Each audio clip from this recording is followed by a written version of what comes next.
Hello function lovers, welcome back to my channel. Last part में हमने देखा था वांग जी वेयिंग से कहता है वेयिंग मैं तुम्हारे सपने के बारे में जानना चाहता हूँ। पर वेयिंग उससे कहता है सॉरी लंजा, पर मैं तुम्हें नहीं बता पाऊंगा, मेरा सपना बिल्कुल अलग था। एनीवेज लंजा, पर क्या तुम्हें ये बात थोड़ी स्ट्रेंज नहीं लगती? वांग जी कहता है कौन सी बात? वेयिंग कहता है मेरे सपने वाली बात। पता नहीं कहाँ से मुझे वैसा सपना आया। मैं तुम्हें हमेशा से पसंद करता था, पर मैं इस बारे में जानता नहीं था। फिर मैंने उस तरीके का सपना कैसे देखा, और सेम तुम्हारे साथ भी हुआ। तुमने कहा था ना कि उस सपने के बाद ही तुमने मेरे बारे में रिकंसीडर करना सोचा था। वांग जी हाँ में सिर हिला देता है तो वेयिंग कहता है अब मुझे ये बात थोड़ी स्ट्रेंज लग रही है। ऐसा नहीं है कि मैं ये सब नहीं चाहता था, पर ऐसा लग रहा है जैसे हम दोनों किसी चीज से मैनिपुलेट हुए और एक दूसरे के नजदीक आ गए। तुम्हारा इस बारे में क्या सोचना है लंजा? वांग जी उससे कहता है हमें इन्वेस्टिगेशन करनी चाहिए। वेयिंग कहता है हाँ मैं अग्री करता हूँ। तभी उन दोनों को दूसरे रूम की तरफ से किसी के खर्राटे लेने की आवाज़ सुनाई देती है, जो बहुत ज़ोर ज़ोर से खर्राटे ले रहा था। वेयिंग कहता है व्हाट द हेल लंजा, ये कौन है? इतनी ज़ोर से खर्राटे कौन लेता है? वांग जी को भी वो आवाज़ बहुत लाउड लग रही थी। वो फिजिशियन का असिस्टेंट था जो बहुत ज़ोर ज़ोर से खर्राटे ले रहा था। अब वेयिंग कहता है इस तरीके की बैकग्राउंड नॉइज में हम कैसे सो पाएंगे लंजा? वांग जी कहता है हमें उसे जगह देना चाहिए, वो ड्यूटी पर है, ये उसके सोने का समय नहीं है। तभी वेयिंग के दिमाग में एक क्लेवर आइडिया आता है। उसने बहुत टाइम से वांग जी को किस नहीं किया था। वो वांग जी से कहता है लंजा चलो बाहर चलते हैं। वांग जी पहले वेयिंग से आर्गुमेंट करता है कि उन्हें इस तरह बाहर नहीं जाना चाहिए, पर वेयिंग वांग जी की कहाँ सुनने वाला था। आखिरकार वो दोनों बाहर आ ही जाते हैं। वांग जी को वेयिंग का आइडिया ब्रिलियंट लग रहा था, क्योंकि वो दोनों आधी रात के वक्त कंप्लीटली अकेले थे। वांग जी एक छोटे पेविलियन के बारे में जानता था जो प्राइवेट ग्राउंड्स में था। कुछ समय के लिए वो दोनों वहाँ समय बिता सकते थे। वांग जी वहीं को वहाँ ले जाने लगता है। वहीं कुछ टाइम तक चलने के बाद कहता है लंजा कितनी दूर है? वांग जी उससे कहता है बस थोड़ी दूरी पर और है। अंदर एक ब्रेजियर भी रखी हुई है जिसे हम जला लेंगे। वहीं को बहुत ज़्यादा एक्साइटमेंट हो रही थी और वो सोच रहा था इस तरह अकेले समय बिताने के लिए मैंने पहले क्यों नहीं सोचा। थोड़ी दूर पर और आगे बढ़ने के बाद बारिश होने लगती है। विंग अपने सिर पर हाथ रखते हुए कहता है शिट लंजा, फिर से बारिश शुरू हो गई। वांग जी उससे कहता है विंग तुम जल्दी से उस पेविलियन में चले जाओ, मैं अभी थोड़ी देर में आता हूँ। विंग पूछता है तुम कहाँ जा रहे हो? वांग जी कहता है मैं बाहर की तरफ एक वार्ड लगा देता हूँ, तुम अंदर जाकर फायर स्टार्ट करो। विंग कहता है ठीक है लंजा, पर जल्दी करना वरना तुम भीग जाओगे और तुम्हें ठंड लग जाएगी। मैं अंदर तुम्हारा इंतजार कर रहा हूँ। वहीं अंदर पेविलियन में चला जाता है जहाँ केवल एक स्टूल रखने की जगह थी और कुछ चेयर्स पड़ी हुई थी। वो काफ़ी ज़्यादा छोटी जगह थी, शायद वो प्राइवेट डिस्कशंस के लिए बनाई गई थी। तभी उसकी नज़र उस स्टोन ब्रेजियर पर पड़ती है जिसमें ऑलरेडी काफ़ी सारे कोयले रखे हुए थे। विंग उसे अपनी स्पिरिचुअल एनर्जी से जला देता है। वो देखता है कि बाहर बारिश और भी ज़्यादा तेज़ होती जा रही थी। विंग सोचने लगता है शिट, लंजा पक्का भीग गया होगा। विंग उस पवेलियन को छोड़कर बाहर वांग जी के पास जाने ही वाला था कि तभी वो देखता है वांग जी भीगा हुआ अंदर चला आ रहा था। वांग जी के सारे कपड़े बुरी तरह भीग गए थे और बालों से पानी बह रहा था। विंग उसके पास जाकर कहता है लंजा तुम्हें ये रोब्स उतार देने चाहिए वरना तुम्हें कोल्ड हो जाएगा। क्योंकि ब्रेजियर जला हुआ था इसलिए आसपास की हवा थोड़ी गर्म हो गई थी। विंग एक बार फिर उसके रोब्स पकड़ते हुए कहता है तुम्हें ये निकाल देने चाहिए लंजा, तुम्हें कोल्ड हो जाएगा। मुझे ये रोब्स निकाल कर दे दो, मैं तालिस्मान की मदद से इन्हें जल्दी सुखा दूंगा। विंग वांग जी की बेल्ट को खोल ही रहा था तभी वांग जी उसके दोनों हाथों को पकड़ लेता है और उससे एक धीमी आवाज में पूछता है ये तुम क्या कर रहे हो विंग? वांग जी ने विंग को काफी टाइटली पकड़ लिया था। विंग उससे कहता है मैं बस। तभी वांग जी कहता है मैं बस क्या विंग, क्या तुम मुझे अनड्रेस कर रहे हो? विंग के चीक्स पूरे पिंक हो जाते हैं और वो वांग जी से कहता है नहीं ऐसा नहीं है, मेरा वो मतलब नहीं था। वांग जी उससे कहता है मैंने तो कुछ कहा ही नहीं, क्या मतलब नहीं था विंग? अब विंग की नज़र वांग जी के नेक पर पड़ती है जहाँ उसके बालों से पानी बहकर उसके नेक पर जा रहा था। विंग का इस वक्त इतना ज़्यादा मन कर रहा था वांग जी को वहाँ टच करने का, उसकी नेक पर वहाँ किस करने का। विंग जब उसकी तरफ देखता ही रहता है। वांग जी एक बार फिर गहरी आवाज़ में कहता है विंग। विंग वांग जी के फेस की तरफ देखता है तो उसका फेस एकदम हंग्री दिख रहा था। वांग जी एक गहरी आवाज़ में वियिंग से पूछता है तुम क्या करना चाहते हो वियिंग? वांग जी धीरे धीरे वियिंग की तरफ बढ़ने लगता है और वियिंग एक भी शब्द नहीं निकाल पा रहा था। अचानक से वांग जी वियिंग को उस केव की वॉल पर पुश कर देता है। अब उन दोनों के बीच में बिल्कुल भी दूरी नहीं थी। वांग जी वुयिंग से पूछता है, क्या तुम टच करना चाहते हो? वुयिंग की पूरी बॉडी कपकपाने लगती है। वांग जी ने अपनी ब्यूटीफुल फिंगर्स से उसे बुरी तरह जकड़ा हुआ था। अब वो धीरे से वुयिंग की तरफ बढ़ता है और उसके कान में कहता है, मुझे जवाब दो वुयिंग। वुयिंग स्लाइटली हाँ कह देता है और तुरंत बाद वांग जी उसकी नेक पर बहुत जोर से बाइट कर लेता है। वांग जी उससे कहता है, ग्रीडी।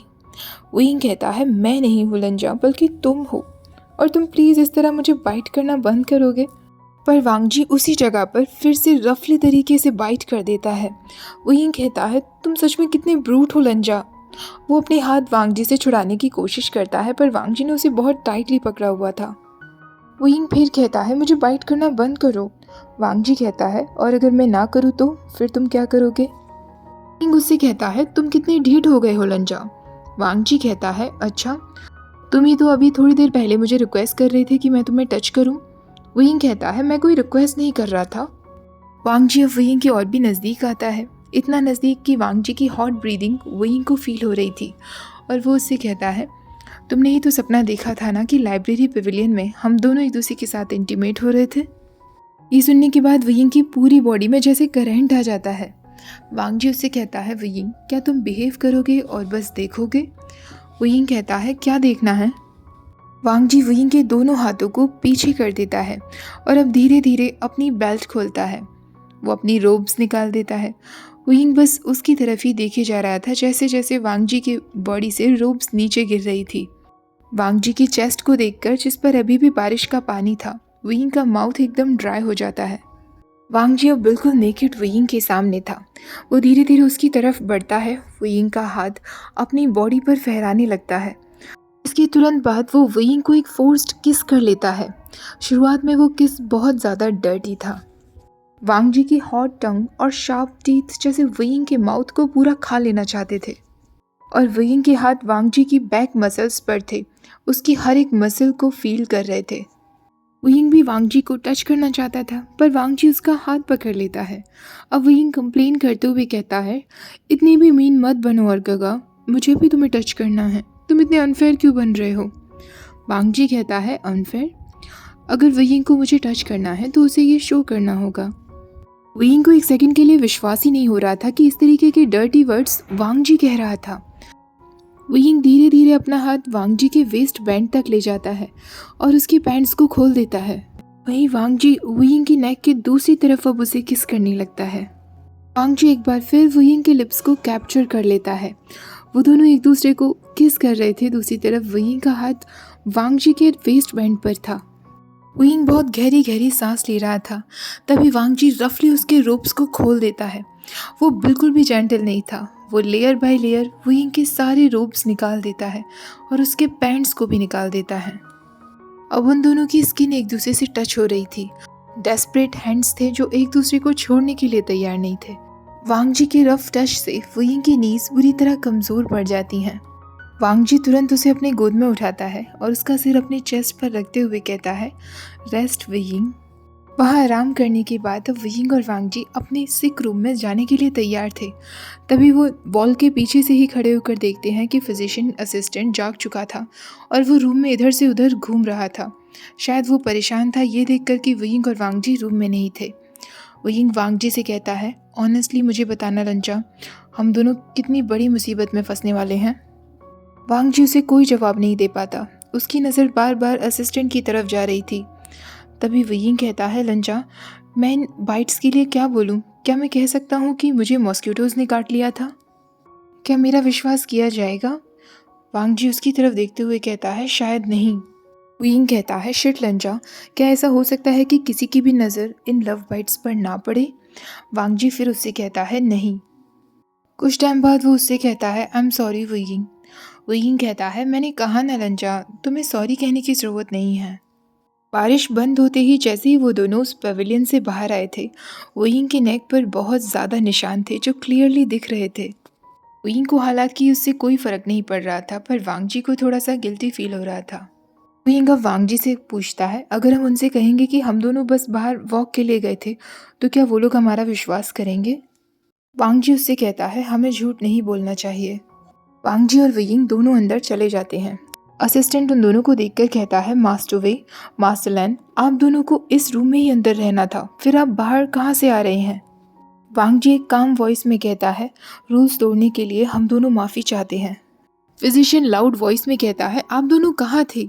हेल्थ फिजिशियन ने स्ट्रिक्टली कहा था कि आप दोनों को अपनी हेल्थ के साथ कोई रिस्क नहीं लेना है, पूरी रात भर आपको आराम करना चाहिए था। मास्टर लैन, मुझे नहीं पता था कि आपसे भी इतनी बड़ी गलती हो सकती है। वेइंग को थोड़ा सा बुरा फील हो रहा था कि उसकी वजह से वांग जी को भी डांट पड़ रही थी। उस फिजिशियन की नज़र वेइंग की नेक पर जाती है और आखिरकार वो पूछ ही लेता है, आप दोनों थे कहाँ? वेइंग घबराते हुए कहता है, हम दोनों वॉक के लिए गए हुए थे।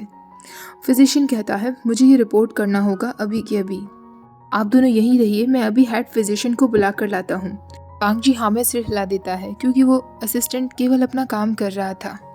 उसके जाते ही वेइंग एक गहरी सांस लेता है और बेड पर लेट जाता है। वो वांग जी से पूछता है, लंजा, तुम्हें क्या लगता है हेड फिजिशियन हमारे साथ क्या करने वाले हैं? वांग जी कहता है, पनिशमेंट देना हेड फिजिशियन डिसाइड नहीं करेंगे। वेइंग कहता है, तो फिर कौन करेगा? वांग जी कहता है, ये बात अंकल को बताई जाएगी।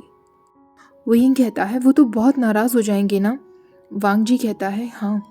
वेइंग कहता है, लंजा, क्या तुम्हें लगता है कि रात को जो भी कुछ हमने किया वो ठीक था? वांग जी फिर से हाँ में सिर हिला देता है।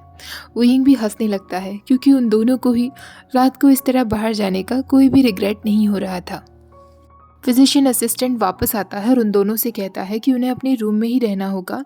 मॉर्निंग में हेड फिजिशियन लैन चिरैन को लेकर वहाँ आ जाएंगे। वह होते ही जब चिरैन और हेड फिजिशियन वहाँ पहुँचते हैं, लैन चिरैन सच में बहुत ज़्यादा नाराज़ था। वेइंग नर्वसली उसे गुड मॉर्निंग विश करता है। चिरैन की नज़र तुरंत उसकी नेक पर जाती है। वांग जी अपना सिर झुकाते हुए कहता है, अंकल, मैंने आपको लेट डाउन किया है, मुझे माफ़ कर दीजिए। चिरैन उससे कहता है, वांग जी, मेरी आंखों में आंखें डालकर कहो कि तुम्हें कल रात का कितना रिग्रेट हो रहा है। वांग जी अपनी नज़रें और भी ज़्यादा झुका लेता है क्योंकि उसे बिल्कुल भी रिग्रेट नहीं हो रहा था। चिरैन कहता है, मैंने यही सोचा था, फैमिली बैंक्वेट होने वाला है जिस पर हम तुम्हारी एंगेजमेंट सेलिब्रेशन करने वाले हैं और आज हमारी विक्ट्री का सेलिब्रेशन रखने वाले हैं। तुम जब अपने फियांसे के साथ बैठोगे तो तुमने सोचा है एल्डर्स क्या सोचेंगे जब वो देखेंगे कि तुमने अपने फियांसे को इस हालत में छोड़ा है? मैंने तुम्हें पहले ही कह दिया था कि तुम्हें ऐसी कोई हरकत नहीं करनी है, तुम्हें समझ नहीं आया था क्या वांग जी? वेइंग पूछता है, एक फैमिली बैंक्वेट? तभी वांग जी एक लो और काम वॉइस में कहता है, हम दोनों इंगेज्ड हैं अंकल। चिरैन कहता है, हाँ, तुम दोनों इंगेज्ड हो, मैरिड नहीं हो वांग जी। मुझे लगा था कि तुम रिस्पॉन्सिबल हो। पर वांग जी अभी भी बिल्कुल जिद्दी की तरह अपनी बात पर अड़ा हुआ था। वेइंग ये देखकर कहता है, अंकल प्लीज़ आप केवल लंजा को मत डांटिए, मेरी भी गलती है, एक्चुअली मेरा ही आइडिया था बाहर जाने का। चिरैन कहता है, विभूषण, मैंने कभी भी अज्यूम नहीं किया था कि तुम दोनों ही इतने इररिस्पॉन्सिबल हो सकोगे, पर तुम्हारी नेक की कंडीशन देखकर ये तो बिल्कुल नहीं लगता कि तुमने खुद वो निशान बना लिए हैं। इसके पीछे कौन है ये साफ दिखाई दे रहा है। वेइंग तुरंत वांग जी की तरफ देखता है। चिरैन कहता है, वांग जी, तुम्हें लगता है कि मुझे खुशी होती है तुम्हें बार बार ये कहने में कि तुम्हें क्या करना चाहिए और क्या नहीं? मेरा खुद का नेफ्यू ही ऐसी सिचुएशन मेरे लिए क्रिएट कर रहा है। पर वांग जी के एक्सप्रेशंस अभी भी बिल्कुल चेंज नहीं हुए थे। चिरैन अब वेइंग से कहता है, विभूषण, फिजिशियन गो को अपने सारे मार्क्स दिखाना, वो तुम्हें ट्रीट करेंगी। बैंक्वेट होने से पहले अगर तुम्हारी मार्क्स विजिबल होते हैं तो तुम सेक्लूजन में एंटर करोगे और किसी भी गेस्ट डिसिप्लिन लेक्चर को अटेंड नहीं करोगे। वेइंग कहता है, यस अंकल। चिरैन अब वांग जी से कहता है, वांग जी, तुम्हारी लस्ट ने तुम्हारी सोचने समझने की शक्ति चुरा ली है। वेइंग ये सुनकर बस हंसने ही वाला था, वो कैसे भी अपनी हंसी को कंट्रोल करता है। चिरैन अपनी बात को कंटिन्यू करते हुए कहता है, दूसरी बार मैंने तुम्हें विभूषण के साथ ऐसी स्टेट में पकड़ा है और पता नहीं कितनी बार ऐसा हुआ होगा जिनके बारे में मुझे पता भी नहीं है। क्या तुम जब अपनी हीट में होते हो तो एक बीस्ट बन जाते हो, या फिर तुम जानबूझकर पूरे सेक्ट को बताना चाहते हो कि तुम कितने ज़्यादा वाइल्ड हो? वांग जी अपना सिर झुकाए बस ऐसे ही खड़ा था और वेइंग बेचारा अपनी हंसी को कंट्रोल ही किए जा रहा था। चिरैन कहता है, तुम दोनों अब ऑफिशियल अनाउंसमेंट से पहले एक दूसरे को नहीं देखोगे, तब तक तो नहीं जब तक तुम्हारे साथ कोई हो ना। अकेले में तो तुम बिल्कुल नहीं मिलोगे। और वांग जी, तुम खुद को लकी समझो जो तुम्हारी क्लासेस हैं, इसलिए मैं तुम्हें छोड़ रहा हूँ, वरना मैं तुम्हें तब तक रूल्स कॉपी करवाता जब तक तुम्हारे हाथ थक ना जाएं। वांग जी कहता है, थैंक्स अंकल। अब हेड फिजिशियन वेइंग के पास आकर कहते हैं, मास्टर वे, मुझे अपने डैमेज को चेक करने दीजिए। वियिंग अपने बाइट मार्क्स फिजिशियन को दिखाते हुए पूछता है, ये जल्दी ही फेड हो जाएंगे ना? फिजिशियन कहता है, क्योंकि आपको फैमिली बैंक्वेट अटेंड करना है तो मैं पूरी कोशिश करूंगा। शिचैन कहता है, विभूषण मैं शिचैन को भेज दूंगा तुम्हें पिक करने के लिए, और वो वांग जी को अपने साथ लेकर चला जाता है। कुछ टाइम बाद शिचैन वहाँ आता है और शिचैन की भी नज़र सीधा वियिंग के नेक पर जाती है। वियिंग ब्लश करते हुए कहता है, शिचैन का प्लीज़ कुछ मत कहिएगा, अंकल ऑलरेडी बहुत ज़्यादा डांट लगा चुके हैं। शिचैन हंसते हुए कहता है, कोई बात नहीं आशियन, आई होप अंकल तुम पर और वांग जी पर ज़्यादा हार्श नहीं हुए होंगे। वियिंग कहता है, शिचैन का वो मुझ पर तो बिल्कुल भी हार्श नहीं थे, पर लंजा को तो आज बहुत डांट पड़ी है, मुझे उसके लिए बहुत बुरा लग रहा है। शिचैन कहता है, अंकल कभी कभी अनरीजनेबल हो जाते हैं, पर मुझे लगता है वांग जी ने उनकी बातों को दिल से नहीं लगाया होगा, उसे अंकल की डांट खाने की आदत है। वियिंग कहता है, मैं बस सोच रहा हूँ कि अंकल उससे ज़्यादा लंबे समय तक नाराज़ ना रहें, वो काफ़ी ज़्यादा गुस्सा दिख रहे थे। शिचैन मुस्कुराते हुए कहता है, आशियन शायद तुम्हें विश्वास नहीं होगा, पर तुम्हें ज़्यादा चिंता नहीं करना चाहिए। मुझे लगता है कि अंकल मन ही मन इस बात को लेकर थोड़े खुश भी हो रहे होंगे। वियिंग कहता है, खुश हो रहे होंगे मतलब? मैं समझा नहीं शिचैन का। शिचैन कहता है, क्योंकि तुम वांग जी को नहीं जानते थे ना कि वो गेस्ट लेक्चर से पहले कैसा था, तुमने उसे बिल्कुल बदल दिया है आशियन। वांग जी पहले हमेशा क्वाइट रहता था, एक ओबीडियंट चाइल्ड था, वो जिद्दी हमेशा से था, पर अपने साथ बहुत ज़्यादा स्ट्रिक्ट भी था। अंकल को उस पर फक्र होता था, पर कभी कभी वो उसके लिए बहुत वरीड भी रहते थे, क्योंकि वांग जी अपनी एज के अकॉर्डिंग एक्ट बिल्कुल नहीं करता था। वो किसी भी चीज़ में इंटरेस्ट नहीं लेता था, ना दोस्त बनाता था, ना अपनी लाइफ को एंजॉय करता था। और अब जब से तुम उसकी लाइफ में आए हो, उसने खुद को बहुत बदल दिया है। वियिंग हंसते हुए कहता है, इसका मतलब अंकल को मुझे थैंक्स कहना चाहिए जो मैंने लंजा को इतना ज़्यादा बदल दिया है। शिचैन हंसते हुए कहता है, हाँ शायद। अंकल ने आज वांग जी को डांट ज़रूर लगाई है, पर वो मन ही मन उसके लिए खुश भी बहुत होंगे, क्योंकि वो वांग जी को खुश ही तो देखना चाहते हैं। ओके गाइस, आज का पार्ट यहीं ख़त्म करते हैं। आई होप आज का पार्ट आप लोगों को अच्छा लगा होगा। वीडियो अच्छी लगी हो तो प्लीज़ वीडियो को लाइक शेयर, चैनल को सब्सक्राइब करना मत भूलिएगा। Thank you for watching, bye bye.